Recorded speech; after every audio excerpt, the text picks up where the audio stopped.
తక్కువ పెట్టుబడులతో స్వల్ప కాలంలో అందివచ్చే అపరాల సాగు రైతుకు అన్ని విధాలా కలిసొస్తుంది. సాగు మొదటి నుంచే ఆయా ప్రాంతాలకు తగిన రకాలను ఎన్నుకొని సమయానుకూలంగా యాజమాన్య పద్ధతులు పాటించినట్లయితే ఎకరాకు 5 నుండి 7 క్వింటాళ్ల వరకు దిగుబడులు పొందవచ్చు. ప్రస్తుతం వేసవి పంటగా పెసర, మినుము సాగు చేసే రైతులు ఎలాంటి రకాలను ఎంచుకోవాలి, ఎప్పుడు విత్తుకోవాలి, ఎలాంటి యాజమాన్య పద్ధతులు పాటించాలో ఇప్పుడు చూద్దాం.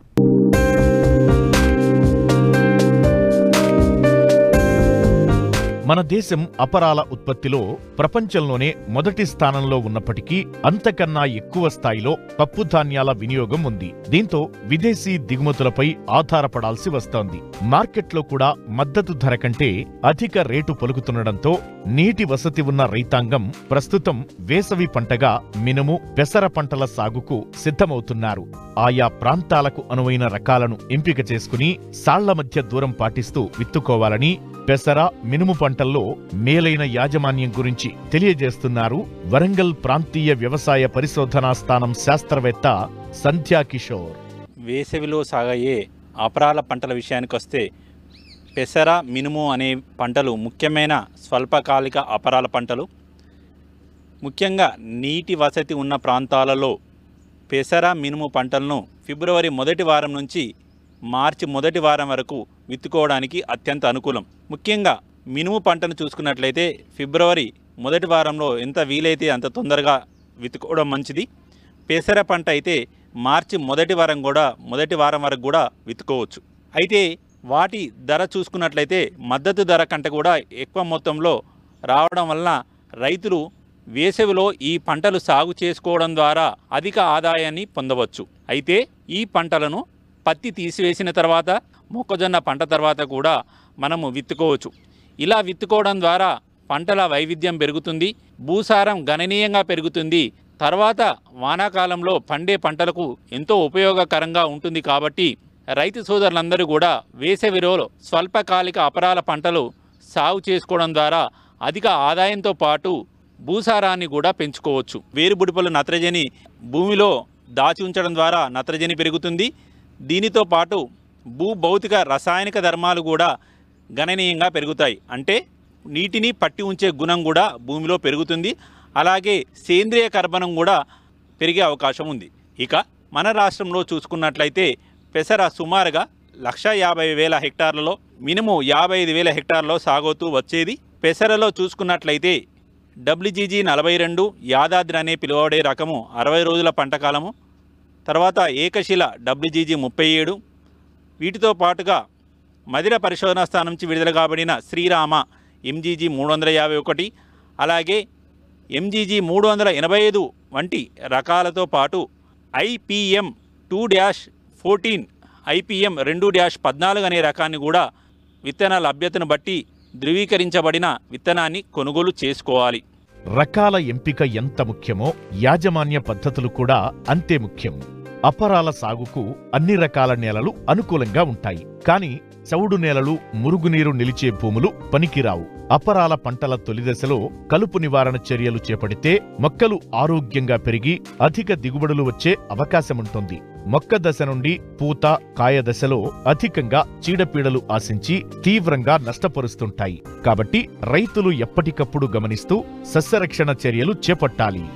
కొనుగోలు చేసిన విత్తనాన్ని తప్పనిసరిగా ఇమిడాక్లోప్రిడ్ 5 గ్రాములు కిలో విత్తనానికి కానీ, మోనోక్రోటోఫాస్ 5 ml కిలో విత్తనానికి విత్తన శుద్ధి చేసుకోవడం ద్వారా పంట తొలి దశలో వచ్చే రసం పీల్చే పురుగులను ఉధృతిని తగ్గించవచ్చు. అలాగే ఈ పంటలు సాగేందుకు అనుకూలమైన నేల చూసుకున్నట్లయితే అన్ని సారవంతమైన నేలల్లో పెసర, మినుము పంటలు పండుతాయి. కాకపోతే చౌడు నేలలు అంతగా పనికిరావు.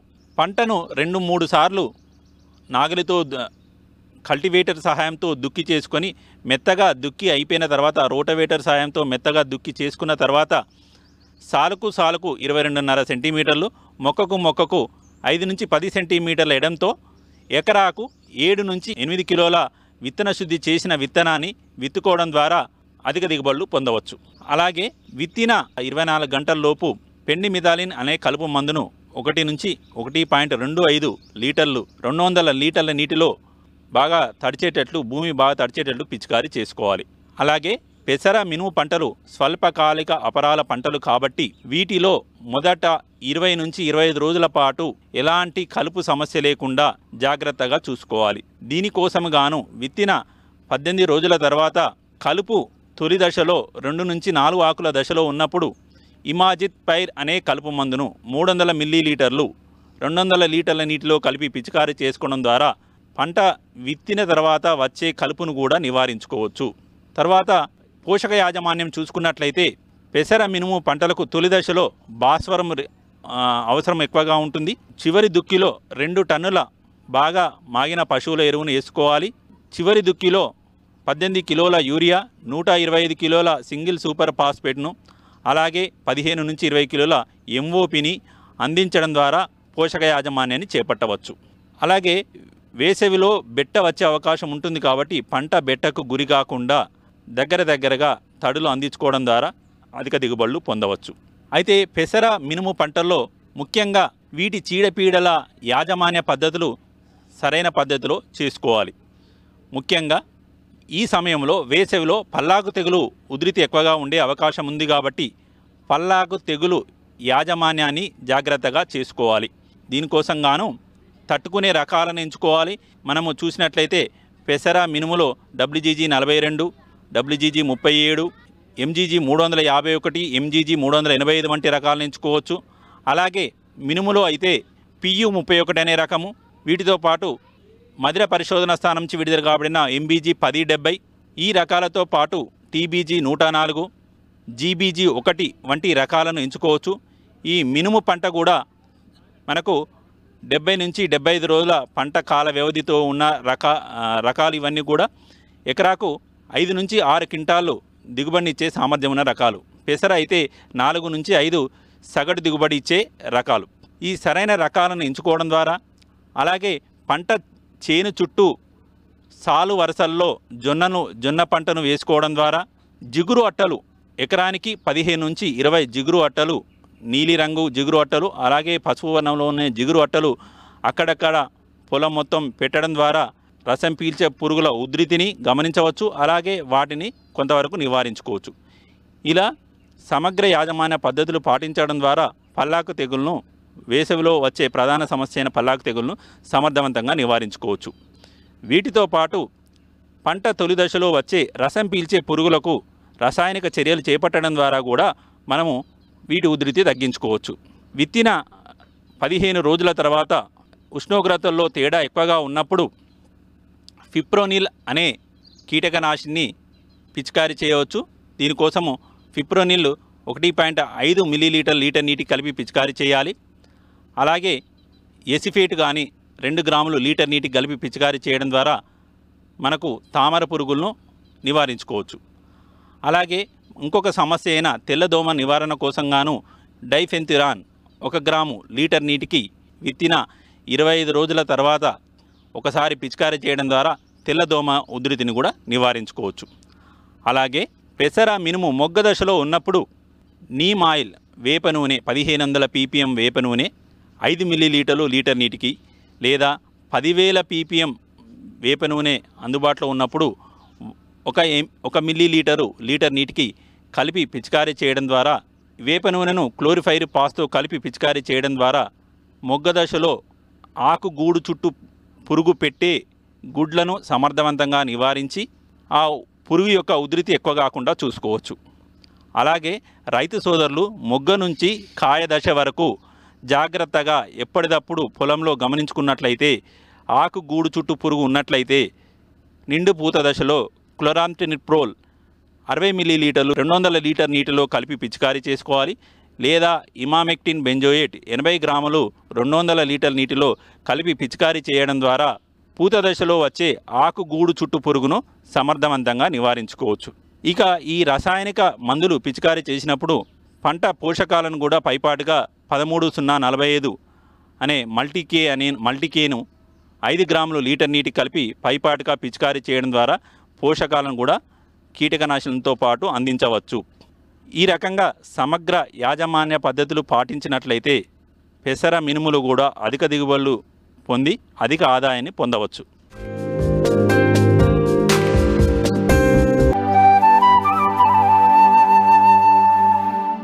అత్యుత్తమ సేంద్రియ ఎరువు వర్మీ కంపోస్ట్. ఒకప్పుడు భూమిలో సేంద్రియ పదార్థం ఎక్కువగా ఉండేది.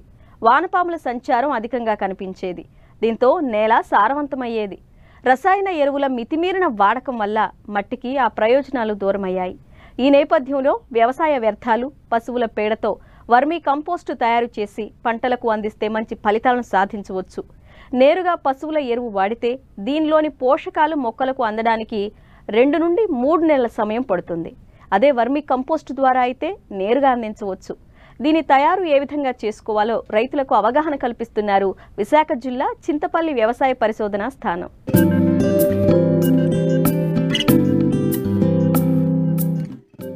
సేంద్రియ ఎరువులన్నింటిలో వర్మీ కంపోస్ట్లో పోషక విలువలు అధికం. అంతేకాదు, మొక్కలకు కావలసిన ఎంజైములు, హార్మోన్లు, రోగనిరోధక శక్తిని పెంచే ఆక్సినోమైట్లను అధికంగా కలిగి ఉండటం వల్ల పంట ఆరోగ్యంగా పెరుగుతుంది.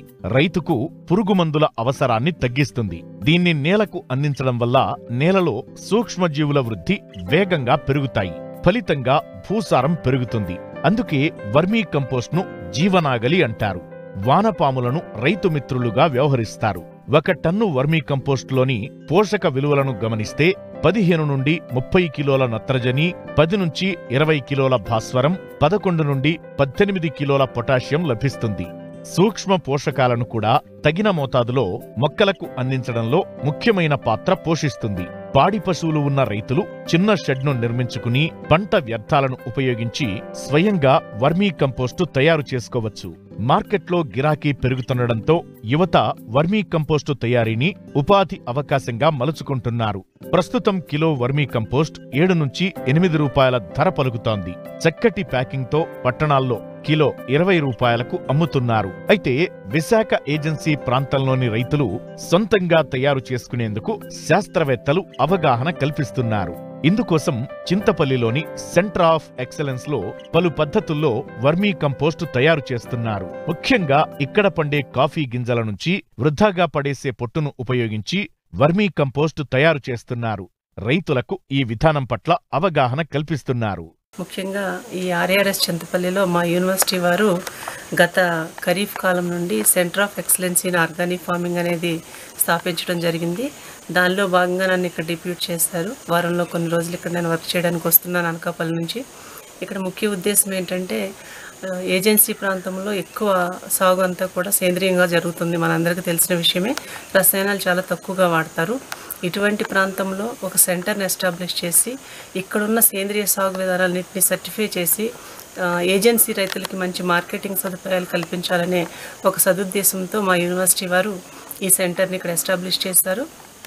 ఇందులో భాగంగానే మేము ఒక పరీక్షా కేంద్రాన్ని, భూసారాన్ని, అదేవిధంగా వచ్చే ఉత్పత్తులని, సేంద్రియ ఉత్పత్తులని పరీక్ష చేయడానికి ఒక పరీక్షా కేంద్రాన్ని కూడా మేము ఇక్కడ కొన్ని కోట్లతో ఏర్పాటు చేసుకోవడం జరిగింది.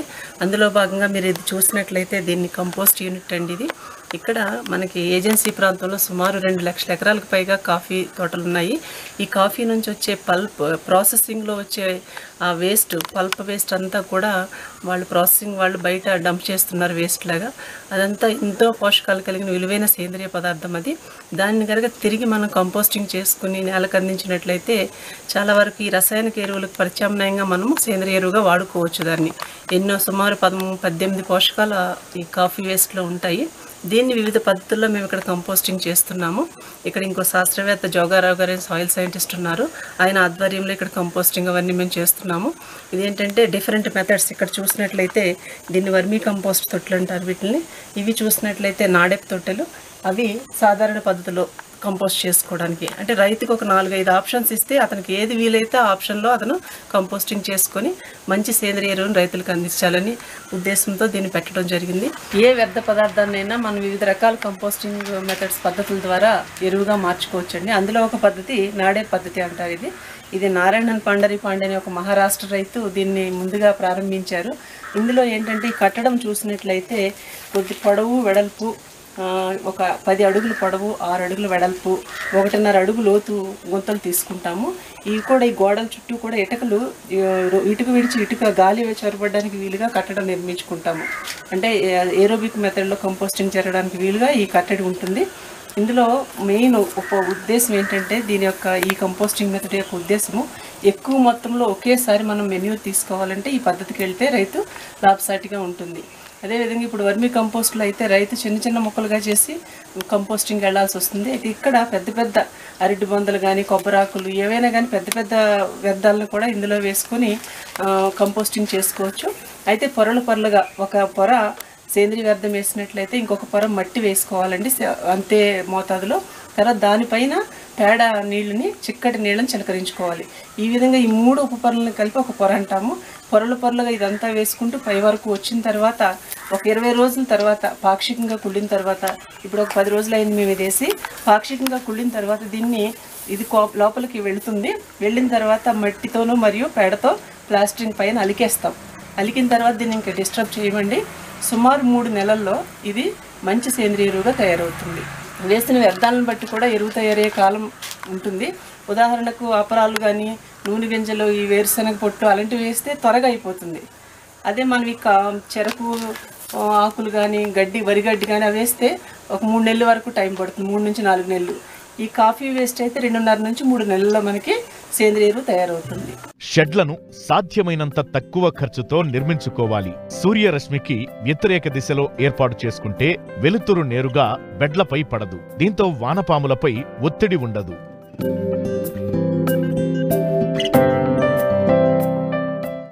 వరి, పత్తి, మిర్చి లాంటి పంటల సాగుతో నష్టాలను తట్టుకోలేక కూరగాయలపై దృష్టి సారిస్తున్నారు రైతులు. కర్రలతో పందిళ్లు వేసి ప్రతి నీటి పొట్టును పదిలంగా వాడుకుంటూ కాయగూరలు పండిస్తున్నారు. మార్కెట్ అవసరాలను గుర్తిస్తూ పంటల సరళిని పాటించడం వల్ల లాభసాటి ధరలను సొంతం చేసుకుంటున్నాడు తూర్పుగోదావరి జిల్లాకు చెందిన ఓ రైతు.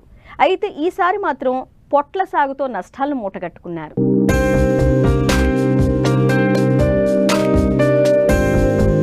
పంటల సాగులో రైతులు పాత పద్ధతులను వీడి ఆధునిక సాగు వైపు అడుగులు వేస్తున్నారు.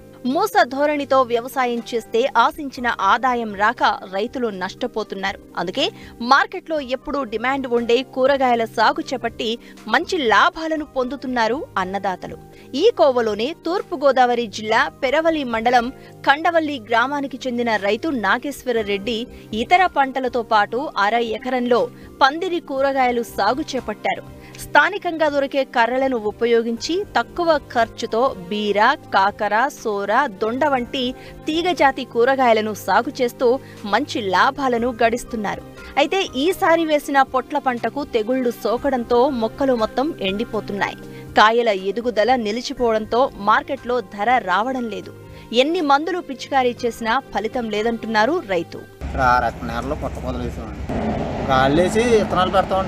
విత్తనాలు పెట్టిన తర్వాత 2 నెలల 15 రోజులు కాపుకి వస్తుంది. మోనొకటపస బాచుతాలు మామిడికి కొడతాం. పెట్టుబడి దాకా ఏంటంటే ఎకరానికి అయితే 30,000-40,000 అవుతుంది పెట్టుబడి ఒళ్ళి పెట్టుబడి మగత కాక. ఇది పచ్చంగా 3 నెలల పంట అంటే 3 నెలల నుంచి కాయదండి. ఎక్కువగా 3 నెలలు పెడితే ఖర్చు అవుతుందండి. మామూలు మేము సొంతంగానే చేసుకుంటాము. సాగుకానికి ఇస్తామండి మేము. అక్కడ అలా కట్ట 300-500 చేసి ఇస్తారు మా సెంటర్లోని. అదే మార్కెట్కి అయితే 400-500 పడుతుందండి.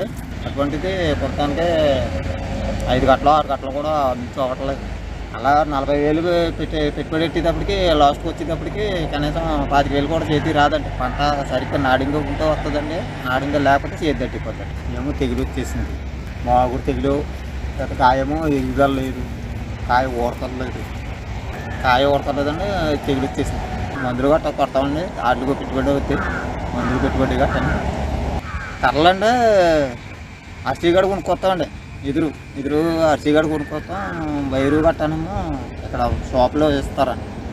అవి గట్ట కొనుక్కొస్తాం. కర్ర అయితే విడిగా ఒక కర్ర 110 రూపాయలు చేసి కొంటారు. అది 2 మొక్కల కింద తెచ్చుదండి. ఎండాకాలం మంచి ఎండలు తిరిగిన తర్వాత పెడితే మాత్రం ఏప్రిల్ దాకా కూడా కాయ పొట్టకాయకి ఇలా కాడకి ఇంటి తెగుల కింద వచ్చేస్తుందండి. ఇంటి తెగుల కింద వచ్చేసి కాడలో పురుగు పడుతుంది లోపల. అవి ఒక కాడకి చచ్చిపోయి మళ్ళీ ఇంకో వేరే కాడకు వస్తుంది. అలా వైరస్ టైప్లో పోతుందండి. మొత్తం ప్రతి పోదు అలాగ కొంచెం డబ్బులు నేల చచ్చిపోయిందండి పోదులు. దానికి మందులు అడుగుతున్నామండి. ఏది పడితే అది ఇస్తున్నారు. ఒక్కొక్కళ్ళు ఒక్కొక్క మందు చెప్తున్నారు కొట్టమని. కానీ కంట్రోల్ అవ్వట్లేదు. ఇప్పుడు దాకా కంట్రోల్ అవ్వట్లేదు. కొట్టాం మరి.